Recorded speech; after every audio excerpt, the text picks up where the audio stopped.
تبارک و تعالی فی کلام المجید و فرقان الحمید ان الدین عند اللہ الاسلام صدق اللہ العظیم ان اللہ و ملائکتہ یصلون علی النبی یا ایھا الذین آمنوا صلوا علیہ وسلموا تسلیما درود پاک پڑھیے الصلوۃ والسلام علیہ وعلی آلک واصحابک یا حبیب اللہ الصلاۃ والسلام علیک یا نبی اللہ وعلی آلک واصحابک یا خاتم النبیین۔ ہر طرح کی حمد و ثنا اللہ رب العالمین کے لیے جو کل کائنات کا خالق و مالک ہے، اور ہر طرح کے درود نبی رحمت شفیع امت صلی اللہ علیہ وسلم کی ذات پر اللہ سبحانہ و تعالیٰ کی کروڑہ کروڑ رحمتوں کا نزول ہو، علماء پر، صلحاء پر، اولیاء پر اور ائمہ کرام پر آمین۔ بلا تمہید میں اپنے موضوع کی طرف آتا ہوں۔ اسلام بڑی خوبصورت دین ہے۔ اسلام میں اللہ تبارک و تعالیٰ نے بڑی خوبصورتیاں رکھی ہیں اور بڑی خوبصورتی کے ساتھ اپنے ماننے والوں کی رہنمائی فرمائی ہے۔ اچھا، اسلام جہاں ہمیں عبادات کے طریقے بتاتا ہے، وہاں ہمیں معاشیات بھی بتاتا ہے، معاشرتی معاملات بھی بتاتا ہے، اقتصادی معاملات اور سیاسی معاملات میں بھی ہماری مکمل رہنمائی کرتا ہے۔ اسلام کا مطالعہ کرنے سے ایک اور بات بڑی خوبصورت سی پتہ چلتی ہے، وہ کیا ہے کہ اسلام دوسروں کے جذبات کا احترام کرنے کا بھی حکم دیتا ہے۔ دیکھیں نا، حضور نے فرمایا اگر تم اپنے گھر کوئی فروٹ لے کے آؤ اور اپنے بچوں کو باہر گلی میں فروٹ کھانے سے منع کر دو، کیوں؟ ہو سکتا ہے کہ محلے میں کوئی ایسا گھر ہو جو یہ نعمت نہ پاتے ہوں، جن کے پاس یہ نعمت نہ ہو۔ اب تمہارے بچے گلی میں فروٹ کھا رہے ہیں اور ان کے بچے جب دیکھیں گے تمہارے بچوں کو کھانا یہ فروٹ کھاتے ہوئے، تو کہیں ان کے چھوٹے چھوٹے دل ٹوٹ نہ جائیں، اس لیے اسلام نے یہاں پہ بھی ہماری رہنمائی فرمائی۔ حضور نے فرمایا 3 بندے بیٹھے ہو نا تو 2 آپس میں سرگوشی نہ کرو، 2 آپس میں کانوں میں بات نہ کرو، اس طرح تیسرے کی دل آزاری ہوگی، تیسرے کے جذبات مجروح ہوں گے۔ تو اسلام کتنا خوبصورت دین ہے، دوسروں کے جذبات کا بھی خیال رکھتا ہے۔ وہ ایک شخص کا بیٹا نہیں مل رہا تھا تو حضور کی بارگاہ میں آ کے عرض کرنے لگا، حضور بیٹا نہیں مل رہا۔ حضور نے فرمایا اچھا، فلاں جگہ پہ فلاں باغ کے اندر کھیل رہا ہے۔ اور اس نے جب یہ سنا نا کہ میرا بیٹا فلاں باغ میں کھیل رہا ہے، ایک وقت تھا جب تک وہ نہیں ملا، تو اب اس کے دل میں کتنی محبت ہوگی اپنے بیٹے کی کہ فوراً سے جا کے اس کو پکڑ لوں اور سینے سے لگا لوں اور اس کو جو ہے وہ خوب بہت زیادہ پیار کروں۔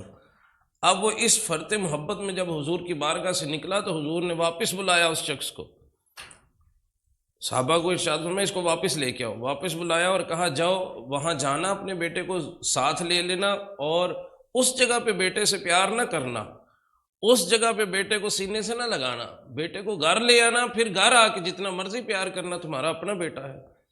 عرض کرنے لگا حضور میرا پتر ہے، میرا بیٹا ہے، تو مجھے ہی آپ منع فرما رہے ہیں؟ حالانکہ بچوں کے ساتھ پیار کرنے کے بارے میں تو حضور نے تعلیمات ارشاد فرمائی ہیں۔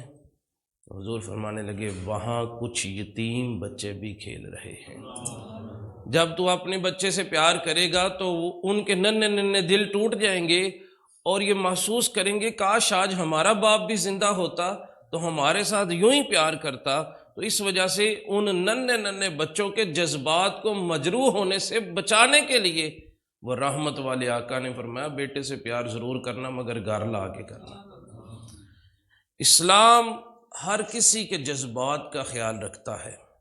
اسی طرح میرا چونکہ آج کا موضوع بزرگوں کے حوالے سے، بزرگوں کے احترام کے حوالے سے، انسان کی زندگی جب ڈلتی چلی جاتی ہے نا، جب ذوف آنا شروع ہوتا ہے، بزرگی آنا شروع ہوتی ہے، تو پھر اس کو پتہ چل جاتا ہے کہ اب میں چند دنوں کا مسافر ہی ہوں، کیونکہ ہر مرض کا علاج موجود ہے مگر بڑھاپے کا علاج نہیں ہے۔ اب جب بال سفید ہونا شروع ہو جاتے ہیں، کمر جھکنی شروع ہو جاتی ہے، ہڈیاں کمزور ہو جاتی ہیں، تو انسان دل ہی دل میں تھوڑا سا نا ٹوٹا ہوا محسوس کرتا ہے خود کو، اور محسوس کرتا ہے کہ اب میں چند دن کا مسافر ہی ہوں، اب میں جو ہے وہ اتنا کارآمد نہیں رہا۔ اب اس کے جذبات چونکہ زیادہ ہو جاتے ہیں تو پھر اسلام نے اس حوالے سے بہت زیادہ تعلیمات ارشاد فرمائی ہیں۔ اسلام نے پھر دیکھیں نا، اسلام میں آپ قرآن مجید کا الحم سے لے کر کے والناس تک مطالعہ کریں، آپ پڑھیں قرآن مجید، کہیں پہ بھی آپ کو واضح الفاظ میں یہ الفاظ نہیں ملیں گے، یہ آیت مبارکہ نہیں ملے گی کہ اپنے بچوں سے پیار کرنا ہے، اپنے بچوں کے ساتھ جو ہے وہ اتنا اچھا سلوک کرنا ہے، یہ حسن سلوک کرنا بچوں کے ساتھ، بچوں کو فلاں چیز لے کے دینا، بچوں کے خیالات رکھنا، بچوں کے بارے میں یہ رکھنا، کہیں پہ بھی نہیں ملے گا آپ کو۔ مگر ایک چیز ضرور ملے گی کہ تیرے ماں باپ جب بوڑھے ہو جائیں تو ان کے سامنے اف بھی نہیں کہنا ہے۔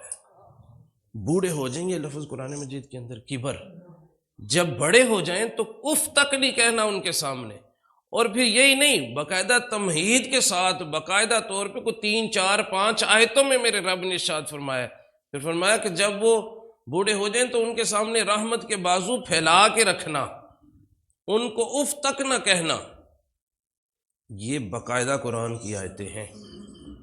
بچوں کے ساتھ ساری پیار کرتے ہیں، وہ ایک فطری عمل ہے۔ ماں باپ کے ساتھ ہو سکتا ہے کسی کے دل میں آ جائے کہ بھئی یہ تو اب بوڑھے ہو گئے ہیں، یہ ہے وہ ہے، تو پھر جب وہ قرآن پڑھتا ہے تو پھر اس کو پتہ چلتا ہے کہ بوڑھے ہو جانا اپنی جگہ پہ ہے، باقی باتیں چڑچڑاپن کا آ جانا اپنی جگہ پہ ہے، مگر میرے رب نے فرمایا جب ماں باپ بوڑھے ہو جائیں تو پھر ان کے سامنے اف تک نہیں کہنا ہے۔ یہ کبیرہ گناہوں میں سے بڑے گناہ ہیں والدین کی نافرمانی کرنا، کبیرہ گناہوں میں بھی بڑے گناہ۔ یہ تو والدین کی بات ہے نا، اسلام تو کہتا ہے کہ کوئی بھی مسلمان بوڑھا ہو جائے تو اللہ اس سے حیا فرماتا ہے۔ مسند احمد کی حدیث پاک ہے، حضور نے فرمایا جب کسی کی داڑھی کے بال سفید ہونا شروع ہو جائیں، اللہ تبارک و تعالی اس کے ہر سفید بال کے صدقے اس کو ایک نیکی عطا فرماتا ہے، اس کے ایک گناہ کو معاف فرماتا ہے، اس کے جنت میں ایک درجے کو بلند فرما دیتا ہے۔ یہ سفید داڑھی والے بزرگوں کی بات ہو رہی ہے۔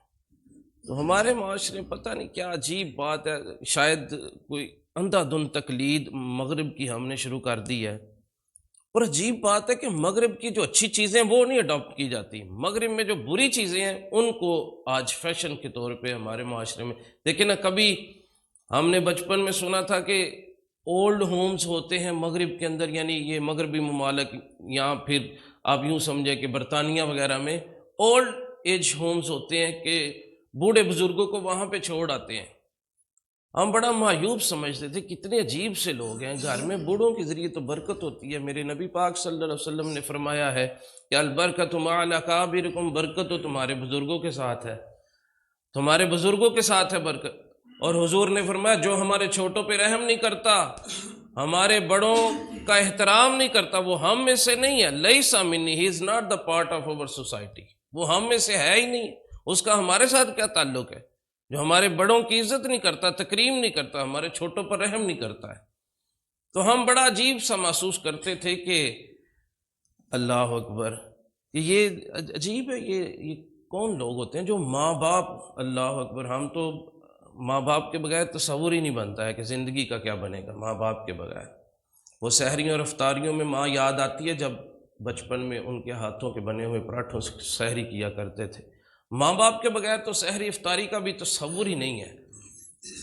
تو ماں باپ کو جیتے جاگتے اولڈ ایج ہوم میں چھوڑ آنا، یہ تو محسوس، یعنی ہم اس کے بارے میں تصور بھی نہیں کر سکتے تھے۔ مگر ہوش ربا قسم کا انکشاف یہ ہے کہ اب ہمارے تقریباً تمام بڑے شہروں میں یہ بزرگوں کو چھوڑنے والے اولڈ ایج ہومز بن چکے ہیں، بلکہ یہ فیشن بنتا چلا جا رہا ہے بزرگوں کو چھوڑ کے آنے کا۔ یہ پچھلے دنوں ایک بچے نے مجھے ایک ویڈیو شیئر کی، تو اس میں ایک اماں جی تھے، تو وہ کسی ہاسپٹل کے سٹاف سے یا اولڈ ایج ہوم کے سٹاف سے پوچھ رہی تھی، پتر ہے میرے بال میں پاگل خانے تو نہیں چھڈ گئے کدھر، میرے بچے پاگل خانے تو نہیں میں چھڈ گئے کدھر۔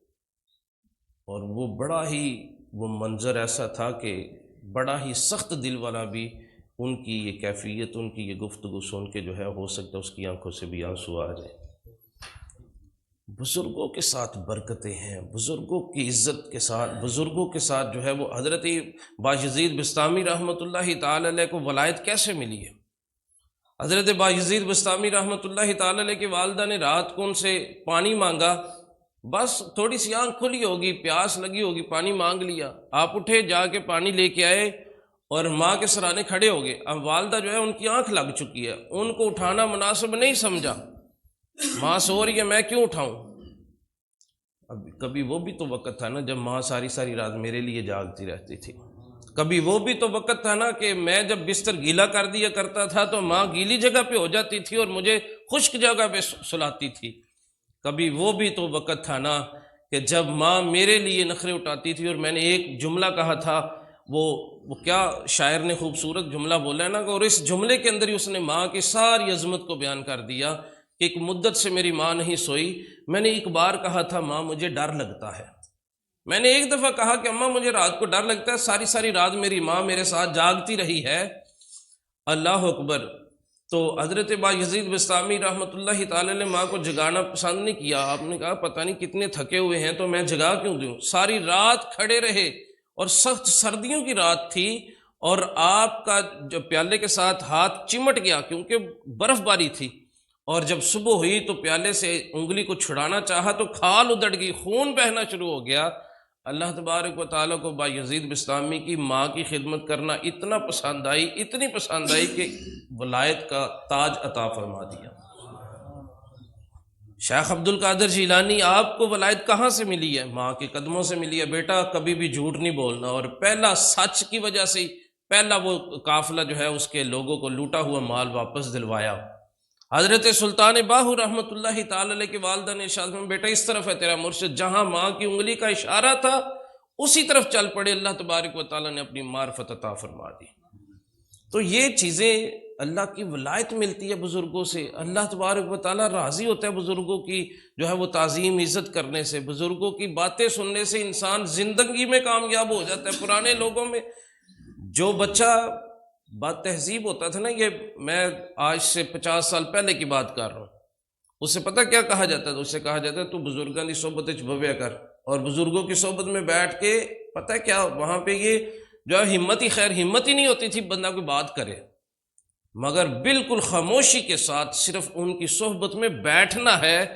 ان کی صحبت میں بیٹھنے والے کو اتنا اثر ہو جاتا تھا کہ وہ زمانے کا سب سے سیانہ آدمی بن جاتا تھا۔ اور آج ہمارا تعلق ہی کوئی نہیں بزرگوں کے ساتھ۔ ہمارے پاس ہمارے وہ والدین بیٹھے ہیں کہ جن کی طرف ایک نگاہ کرنے سے اللہ مقبول حج کا ثواب عطا فرماتا ہے، اور ہماری نگاہ موبائل کی سکرین سے ہٹتی نہیں ہے۔ کاش کبھی موبائل کو اس نیت سے بند کر کے صرف ماں کی زیارت اس نیت سے کروں کہ پتہ نہیں ایک ایک نگاہ کے بدلے اللہ مجھے کتنے حج کا ثواب عطا فرما رہے۔ یہ تو ان سے پوچھے نا، یہ ان لوگوں کی کیفیت پوچھے جن کی ماں نہیں ہے، جن کا باپ دنیا سے چلا گیا ہے۔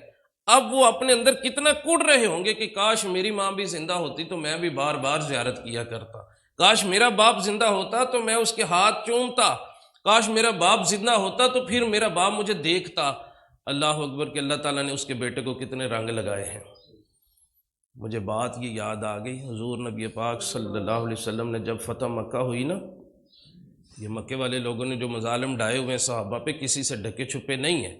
آپ کو پتہ ہے حضرت بلال حبشی کو کیسے تپتے ہوئے صحرا میں لٹایا جاتا تھا، حضرت سمیہ پہ کتنے ظلم کیے گئے، حضرت عمار بن یاسر پر کتنے ظلم کیے گئے، حضرت حباب حضرت حبیب پر کتنے ظلم کیے گئے، کسی سے ڈھکے چھپے نہیں۔ خود امام الانبیاء سجدہ کر رہے ہوتے تو سجدے کی حالت میں آپ کو اونٹ کی غلیظ قسم کی اوجری کے ساتھ تکلیف پہنچائی جاتی تھی، گلے میں چادر ڈال کے کھینچی جاتی۔ تو یہ سارے مظالم ہوتے ہوئے کے باوجود جب فتح مکہ ہوئی نا، تو وہ سارے لوگ جنہوں نے یہ سارا کام کیا ہوا تھا وہ حضور کے سامنے تھے، اور حضور کی آنکھوں سے آنسو جاری ہو گئے۔ علماء لکھتے ہیں کہ اب آگے بڑھ کے کسی نے پوچھا حضور یہ تو فتح کا موقع ہے، یہ تو اللہ تبارک و تعالیٰ نے آج تو فتح مبین کی جو خوشخبری سنائی تھی اس وقت صلح حدیبیہ کے بعد آپ کو، یہ اس کی تعبیر ہے، تو حضور اب آپ کی آنکھوں سے آنسو، آپ تو بڑے مضبوط اعصاب والے ہیں۔ حضور فرمانے لگے کاش آج میری ماں آمنہ ہوتی نا تو وہ دیکھتی اللہ نے اس کے بیٹے کو کتنے رنگ لگائے ہیں۔ تو ماں کی یاد، باپ کی یاد تو انبیاء کی آنکھوں میں آنسو کا ذریعہ بن جاتی ہے۔ اور آج ہمارا معاشرہ ماں باپ جن کے بارے میں قرآن حکم دیتا ہے ان کی عزت، حالانکہ اسلام تو کہتا ہے ہر بوڑھے کی عزت کرو، ہر سفید داڑھی والے کی عزت کرو۔ اللہ اکبر، میرے حضور نے فرمایا سفید داڑھی والے کی تعظیم کرنا یوں ہے جیسے تو خدا کی تعظیم کر رہا ہے۔ اللہ اکبر، اللہ کی تعظیم میں سے حصہ ہے۔ تو اللہ تبارک و تعالیٰ بھی جس سے حیا کرے، جس کی داڑھی، جو بندہ 40 سال کا ہو جاتا ہے نا، اللہ تبارک و تعالیٰ 3 طرح کی بیماریوں سے اس کو محفوظ کر دیتا ہے۔ کوڑ کی بیماری نہیں اس کو لگتی، اس کو پھل بیری نہیں ہوتی، اس کو جنون یعنی پاگل پن، ہو مسلمان ہو ایمان والا تو اس کو یہ 3 بیماریاں نہیں لگتی ہیں۔ پھر 50 سال کا ہو جائے تو اللہ اس کو اپنا محبوب بنا لیتا ہے، 60 سال کا ہو جائے تو اللہ اس کی ساری نیکیاں قبول کر لیتا ہے، 70 سال کا ہو جائے تو اس کے گناہوں کو معاف کر دیا جاتا ہے، اور جب 80 سال کا ہوتا ہے پھر رب کہتا ہے اب تیرے اور میرے درمیان صرف موت ہے، جب بھی موت آئے گی تو سیدھا میرے پاس آ جائے گا۔ تو یہ ہمارے ہاں پتہ نہیں اب ضرورت کس چیز کی ہے، کہ کہاں ہم بھول کر رہے ہیں، کہاں ہمارے بچوں سے جو ہے ہم تعلیمات پہنچانے میں ناکام رہے ہیں، اور پتہ نہیں کون سی ایسی چیز ہے کہ جس نے ہمارے معاشرے میں جو ہے ویسا بگاڑ پیدا کیا ہے کہ بچوں کا ذہن ہی نہیں بنتا بڑوں کی تعظیم اور عزت کرنے۔ ایک بزرگوں سے میری ملاقات ہوئی، کہتے ہیں، میں نے پہلے بھی یہ بات عرض کی تھی، کہتے ہیں کہ میں اپنے رشتہ داروں کے ہاں گیا، بڑی دور سے میں گیا تھا، اور جب میں گیا تو ایک بچہ آیا مل کے چلا گیا، دوسرا آیا مل کے چلا گیا، تیسرا، جن کے پاس میں گیا تھا وہ بھی بس میرے پاس چند منٹ کے لیے بیٹھے اور میں بس اکیلا بیٹھا رہا، اور کچھ دیر کے بعد میں نے کہا چلو میں چلتا ہوں، تو انہوں نے کہا جی بابا جی اتنی دور سے آپ آئے ہیں تو آپ بس آدھا گھنٹہ ہی ہمارے پاس بیٹھیں گے؟ تو کہتے پھر میں نے نہ بڑی آہ بھر کے کہا کہ کبھی بچپن کی بات ہے جب میں اس گاؤں میں بیایا گیا تھا اور میں آیا کرتا تھا اور مجھے ملنے پورا گاؤں آ جایا کرتا تھا، پورا پنڈ عمدہ سی ملا ناستے، اور آج وہ بھی دن آیا کہ میں یہاں پہ آیا ہوں تو مجھے چھوٹے بچے نے بھی صرف 5 منٹ ملا ہے اور اس کے بعد اس نے بھی مجھے اگنور ہی کیا ہے، اور کر کیا رہے تھے؟ سارے موبائل استعمال کر رہے تھے۔ بابا جی کہتے ہیں ساری موبائل استعمال، ہر بچہ ویکھیا میں موبائل استعمال، حالانکہ وہ جڑا بڑا سی انہاں دا گھر دا وہ بھی میرے سامنے بیٹھ کے موبائل ہی استعمال کری جاندہ، میں اتنی دور سے گیا تھا ان کے پاس۔ اللہ تعالی ہمیں سمجھنے کی توفیق عطا فرمائے۔ اسلام بڑا خوبصورت دین ہے۔ ایک اللہ والوں کی صحبت میں ایک شخص آیا اور آ کے کہنے لگا کہ میرا رزق بڑا کم ہو گیا، پہلے بڑی وافر مقدار میں رزق آیا کرتا تھا، بڑا ریل پیل تھی، بڑی برکتیں تھی، بڑی خیر تھی، تو حضور میرا رزق کمزور ہو گیا، بڑا میں جو ہے وہ اس حوالے سے پریشان ہوں، حالانکہ سورسز تو وہی ہیں، دکان وہی ہے جہاں سے رزق پہلے بھی آتا تھا، آج بھی ویسے ہی گاہک اتنے آتے ہیں، مگر پتہ نہیں برکت اٹھ گئی ہے، کیا وجہ ہے؟ تو بزرگ فرمانے لگے تو ضرور کسی بزرگ کے آگے، سفید داڑھی والے کے آگے آگے چلا ہوگا، اس وجہ سے تجھ پر یہ عذاب آیا ہے۔ لیکن ایک بندہ جا رہا ہے اور ایک نوجوان اس سے آگے آگے چل رہے ہیں نا، اکڑ اکڑ کے، اس وجہ سے کہ تو بابا ہے، تو اسے چلا نہیں جاتا، تو میں دیکھو نوجوان ہوں، تو اس عمل کی وجہ سے اس کے جو ہے اس کی زندگی سے برکت بھی ختم کر دی جاتی ہے اور رزق میں سے بھی برکت ختم کر دیتی، کیونکہ اس نے اللہ کی مخلوق میں سے وہ شخص کہ جو بڑا کمزور ہو چکا ہے، اب اس کی دل آزاری کی ہے، اس کی دل آزاری کی وجہ سے ایسا ہوا ہے۔ تو دیکھیے اسلام تو اتنا خوبصورت دین ہے کہ اسلام صرف مسلمان بزرگوں کی عزت ہی نہیں بلکہ غیر مسلم بزرگوں کی بھی عزت کا قائل ہے۔ حضرت فاروق اعظم رضی اللہ تعالیٰ عنہ کا دور ہے اور بڑا سنہری دور ہے آپ کا، اللہ ہمیں ان کے دور کو پڑھنے، پرکھنے اور پھر اپنانے کی بھی توفیق عطا فرمائے۔ ہمارا نا پولیٹیکل نظام جتنا بھی ہے نا، پولیٹیکل نظام سمجھ لیں، ایڈمنسٹریٹو نظام سمجھ لیں، آپ جو ہے وہ اقتصادی نظام سمجھ لیں، یہ سارے کے سارے نظام جو دیا ہے نا حضرت فاروق اعظم نے دیا ہے، اتنا خوبصورت نظام دیا۔ تو حضرت فاروق اعظم کا جو بنایا ہوا طریقہ کار ہے، آج بھی یورپ کے اندر آپ انٹرنیٹ کا دور ہے، آپ دیکھیں کہ فلاں کینیڈا کا آفیشیل لا کیا ہے، پورے یورپ کا آفیشیل لا کیا ہے، تو آپ کو یہی نظر آئے گا عمر لا۔ آج بھی یورپ کے اندر جو ہے حضرت فاروق اعظم نے جو اصلاحات اس وقت کی تھی، ایک فلاحی ریاست کا جو تصور فاروق اعظم نے دیا ہے، وہی فلاحی ریاست کے تصور کو لے کے آج یورپ چل رہا ہے، مگر افسوس حضرت عمر کا عرس سب سے زیادہ پاکستان میں منایا جاتا ہے، مگر افسوس حضرت عمر کی ایک بھی اصطلاح جو ہے ہمارے اندر رائج کوئی نہیں ہے۔ حضرت عمر کا دیا ہوا طریقہ کار، ایک بھی طریقہ، ایک بھی اصطلاح، ایک بھی شک ہم نے اپنے ملک پہ نہیں لگائی، مگر حضرت عمر کا عرس ہر سال منایا جاتا ہے۔ خیر، اللہ ہمیں ان بزرگوں کی تعلیمات پہ بھی عمل کرنے کی توفیق عطا۔ حضرت عمر گزرے بازار سے تو ایک بوڑھے شخص کو بھیک مانگتے دیکھا۔ حضرت عمر بڑے حیران اور پریشان ہو گئے، کہنے لگے میرے دور حکومت میں بوڑھا شخص بھیک مانگے، یہ کیسے ممکن ہے؟ یہ کیا ہو گیا ہے؟ ہم نے تو ہر ایک کے لیے جو ہے وہ بڑے معاملات کر رکھے ہیں، ہم تو ہر ایک کی مالی مدد کرتے ہیں، ہم تو ہر کسی کو جو ہے اس کا رائٹ پہنچاتے ہیں رائٹ ٹائم پہ، تو یہ بھی کیوں مانگ رہا ہے؟ ریزن کیا ہے؟ آپ آگے بڑھ کے آپ نے اس کو پکڑ لیا، قریب بلایا، آپ نے پاس بٹھا لیا، پوچھا کس مذہب سے تعلق ہے؟ کہنے لگا یہودی ہوں۔ تو بھی کیوں مانگ رہے ہو؟ کہنے لگا کہ بات یہ ہے کہ میں چونکہ بوڑھا ہو گیا ہوں، پہلے میں اچھی مزدوری کر لیتا تھا اور اچھے پیسے کما لیتا تھا، اب میں بوڑھا ہو گیا ہوں تو بوڑھا ہو جانے کے بعد میں چونکہ مزدوری نہیں کر پاتا، اور امیر المومنین جو ہے نا اس کو ہم نے ٹیکس دینا ہوتا ہے، جزیہ دینا ہوتا ہے، چونکہ ہم غیر مسلم ہیں اور اسلامی ریاست میں رہتے ہیں، اور اسلامی ریاست میں رہنے کا ٹیکس بھی دینا ہوتا ہے ہم نے، تو لہٰذا اب میں چونکہ مزدوری نہیں کرتا تو پھر میں اپنا ٹیکس کیسے پے کروں؟ پھر وہ میں گداگری اسی طرح مانگ کے بھیک مانگ کے ٹیکس ادا کرتا ہوں۔ حضرت فاروق اعظم کی آنکھوں سے آنسو جاری ہو گئے۔ حضرت عمر فاروق اس کو اپنے ساتھ اپنے گھر لے آئے، گھر آ کے اس کی خدمت کی، اس کو کھانا کھلایا۔ کون ہے؟ غیر مسلم ہے، یہودی ہے، کھانا کھلایا، اور کھانا کھلانے کے بعد اپنی مجلس شورا کو بلایا، اجلاس ہوا مجلس شورا کا۔ حضرت عمر کہنے لگے لوگوں دیکھو میں نے اس بوڑھے شخص کو بھیک مانگتے دیکھا ہے، تو اس کا کوئی نہ کوئی حل نکالا جائے۔ اب حل پتہ کیا نکلا؟ حل یہ نکلا کہ جتنے بھی غیر مسلم بھی بوڑھے ہو جاتے ہیں ان سے جزیہ نہیں لیا جائے گا، بلکہ حکومت ان کو بھی جو ہے وہ ماہانہ امداد کیا کرے گی۔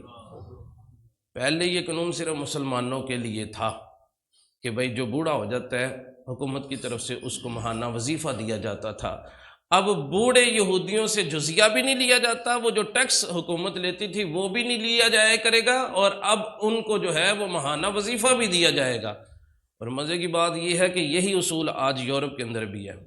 جب بندہ 60 سال کا ہو جاتا ہے نا تو گاڑیوں کے اندر باقاعدہ طور پہ سیٹ ریزرو ہوتی ہے اس کے لیے، اوپر لکھا ہوتا ہے ایلڈرلی پیپل، یہ بڑے لوگوں کے لیے ہے، یہ بزرگوں کے لیے ہے، اوپر لکھا ہوتا ہے کہ یہاں نوجوان نہیں بیٹھ سکتے، اگر بیٹھ بھی جاؤ تو کوئی بوڑھا آ جائے گا تو تمہیں اٹھ کے یہ سیٹ چھوڑنی پڑے گی، اس کے لیے اس کی ٹکٹ آدھی کر دی جاتی ہے، وہ جہاز پہ سفر کرے، ٹرین پہ سفر کرے، بحری جہاز پہ، اس کی ٹکٹ آدھی، کیوں؟ وہ بوڑھا ہو گیا ہے۔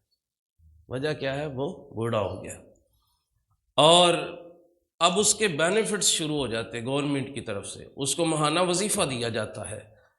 تو مجھے افسوس سے کہنا پڑتا ہے یہ فلاحی ریاست کا تو جو تصور تھا یہ تو ہمارے فاروق اعظم نے دیا تھا، اور آج یورپ اس کو اپنائے ہوئے ہے۔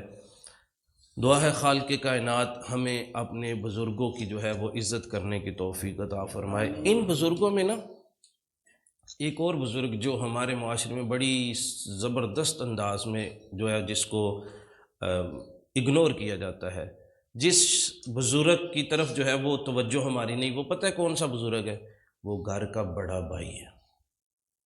جو بڑا بھائی ہے نا، ہم سمجھتے صرف ابا جی دی عزت ہے، اور ابا جی دی عزت تو بعد اور کسی کی عزت ہے، اور ہم اپنے بھائی کو ایز اے کمپیٹیٹر، ہم اپنے بھائی کو اپنے والد کی جائیداد میں شریک ہونے کی حیثیت سے اس کو شریکہ کہا جاتا ہے۔ اللہ معاف فرمائے، یہ وہی بھائی ہے جس نے ہمارے لیے بڑی بڑی جان کی بازیاں کھیلی ہیں، یہ وہی بھائی ہے جس کے پریشان ہونے پہ ہم پریشان ہو جایا کرتے تھے، یہ وہی بھائی ہے جو ہمارے ساتھ ہوتا تو ہم سمجھتے دنیا کی ساری دولت میرے ساتھ ہے کیونکہ میرا بڑا بھرا میرے نال ہے، اور آج وہی بڑا بھائی ہے، عرصہ ہو گیا ہم اس کو بلا نہیں رہے۔ کس وجہ سے؟ کہ بس کسی بات پہ، کسی چھوٹی سی بات پہ اس نے ہمیں سمجھایا تھا، اور پھر ہم نے کہا کہ تم ہمیں سمجھاتے ہو، میں آپ سے آنا بال بچے دار، وہ تو بڑا ہے نا۔ حضور نے فرمایا بڑے بھائی کی بھی عزت ایسے کرو جیسے باپ کی عزت کی جاتی ہے۔ امام ابن سیرین تعبیر الرؤیا کے مصنف ہیں، اور سب سے زیادہ تعبیرات آپ نے ہی خوابوں کی بتائیں، آپ کو خاص علم عطا فرمایا گیا تھا تعبیرات کا، خوابوں کی تعبیر کا۔ تو امام ابن سیرین کے پاس ایک شخص آیا، کہنے لگا میں نے رات کو بڑا عجیب سا خواب دیکھا ہے۔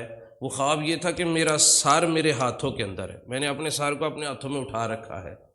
تو امام ابن سیرین پوچھنے لگے تیرے ماں باپ زندہ ہیں؟ کہنے لگا نہیں، ماں باپ تو زندہ نہیں ہیں۔ پوچھا تیرا بڑا بھائی زندہ ہے؟ کہنے لگا ہاں زندہ ہے۔ تو آپ نے ارشاد فرمایا پھر اس کی عزت کیا کر، پھر اس کی قدر کیا کر، پھر اس کی تعظیم کر، اس بڑے بھائی کے ساتھ عزت والا معاملہ کر۔ تیرے خواب جو ہے وہ اسی حوالے کی طرف جو ہے نشاندہی کر رہا ہے کہ تو بڑے بھائی کی عزت نہیں کرتا ہے، کسی بڑے کی تعظیم نہیں کرتا ہے۔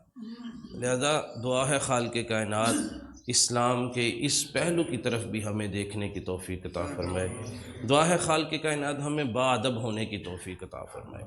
لیکن ہم بے ادب سے لوگ ہیں، بچے جو ہیں وہ بے ادبی کرتے ہیں تو ہم کہتے ہیں بال نے نہ لی، کوئی نہیں سمجھ، نہ سمجھ نہیں، نہ ان کو پتہ ہی کوئی نہیں ویکھو نا تے جی اگر غلط بول بھی بیٹھا تو چلو تسی بال ہے تے تسی جڑا نا وہ کر لو، بڑوں کو کہا جاتا ہے۔ اب وہی بال جدو بڑا ہو جاتا ہے پھر بدتمیزی کرتا ہے تو ہم کہتے ہیں نوجوان آدمی ہے، اس کا تو خون کھولتا ہے، نوجوانی ہے، جوانی ہے نا، پھر جوانی خون گرم ہے، چلو تسی بڈھے ہوتے ہوتا تے خون گرم ہے نا، تے تسی تھوڑا سارا وہ رحم کر لو۔ اب وہی بوڑھا بھی ہو جاتا ہے پھر بھی بدتمیزی کرتا ہے تو پھر کہتے لو بلڈ پریشر دا مریض ہے نا جی، ویکھو چڑچڑا ہو گیا، بڑھاپا آ گیا، تو ویکھو جی، تو کب سمجھیں گے ہم نے کس وقت اپنی اصلاح کرنی ہے، ہم نے کس وقت اپنے مینرز درست کرنے ہیں، ہم نے کس وقت وہ نبی رحمت صلی اللہ علیہ وسلم جنہوں نے اپنی ساری زندگی ہمیں ہمارے سامنے چھوڑ کے گئے ہیں، جن کی زندگی پر عمل کرنے کے بارے میں قرآن یہ کہتا ہے لَقَدْ كَانَ لَكُمْ فِي رَسُولِ اللَّهِ أُسْوَةٌ حَسَنَةٌ، تمہارے نبی کی زندگی تمہارے لیے بہترین اسوہ حسنہ ہے۔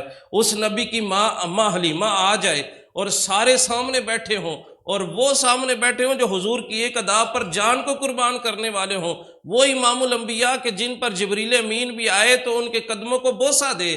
اب ماں آ گئی ہے بوڑھی تو حضور نے اپنی چادر کو بچھایا اپنی ماں کے لیے، اپنی چادر بچھائی۔ صحابہ کہتے ہیں ہم پریشان ہو گئے، اے بے جی کون آ گئے، ایڈے سی مرتبہ کہ حضور نے اپنی چادر ہی بچھا دی ان کے لیے۔ حضور کی والدہ کا تو انتقال بچپن میں ہو گیا تھا، تو پھر بعد میں پتہ چلا یہ کوئی عام شخصیت نہیں ہے، میرے حضور نے ان کے ہاں 4 سال گزارے ہیں بچپن کے، ایک وقت گزری ماں حلیمہ سعدیہ حضور کی رضائی ماں، تو رضائی ماں کا اتنی قدر ہے تو پھر اپنی حقیقی ماں کی کتنی قدر ہوگی۔ اللہ ہمیں بزرگوں کی قدر کرنے کی توفیق عطا فرمائے۔ معاشرے میں جتنے بھی سفید داڑھی والے بزرگ ہیں ان کی عزت کرنا ہمارے لیے ضروری ہے۔ اللہ تعالی ہمیں سمجھنے کی توفیق عطا فرمائے۔ وما علینا الا البلاغ۔ الحمد للہ رب العالمین والصلاة والسلام علی سید الانبیاء والمرسلین۔ ربنا آتنا فی الدنیا حسنۃ وفی الآخرۃ حسنۃ وقنا عذاب النار۔ ربنا ظلمنا انفسنا وان لم تغفر لنا وترحمنا لنكونن من الخاسرین۔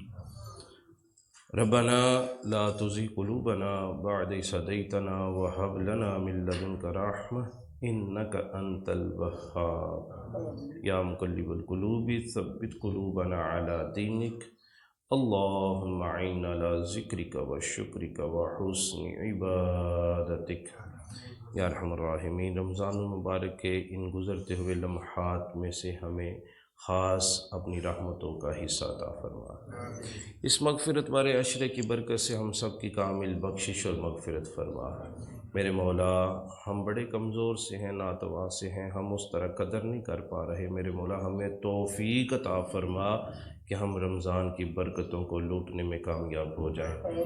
میرے مولا اس رمضان کو ہمارے لیے برکت والا بخشش والا رمضان بنا۔ ہمیں تو توفیق عطا فرما کہ ہم اس رمضان سے برکتیں حاصل کر لیں۔ میرے مولا ہمیں اپنے بزرگوں کی قدر کرنے کی توفیق عطا فرما، بزرگوں کی تعظیم کرنے کی توفیق عطا فرما، بزرگوں کی عزت کرنے کی توفیق عطا فرما، بزرگوں کے ساتھ رہتے ہوئے ان سے فیض حاصل کرنے کی توفیق عطا فرما۔ میرے مولا ہمیں پتہ ہے تیری برکتیں بزرگوں پر نازل ہوتی ہیں، بزرگوں کے ذریعے تو برکت عطا فرماتا ہے۔ میرے مولا ہمیں اس برکت میں سے خاص حصہ عطا فرما، معاشرے کے ہر بزرگ کی عزت کرنے کی توفیق عطا فرما۔ میرے مولا تیرے اولیاء کا بھی بادب رہنے کی توفیق عطا فرما، تیرے ولی کی نسبت کے ساتھ بھی محبت کرنے کی توفیق عطا فرما۔ میرے مولا ہمیں اپنے والدین کی قدر کرنے کی توفیق عطا فرما، چھوٹوں پہ بھی شفقت کرنے کی توفیق عطا فرما۔ سبحان ربک رب العزت عما یصفون وسلام علی المرسلین والحمد للہ رب العالمین۔ جب دمیں واپسی ہو یا اللہ، سامنے ہو جلوہ مصطفیٰ اور لب پہ ہو لا الہ الا اللہ محمد رسول اللہ صلی اللہ علیہ وسلم۔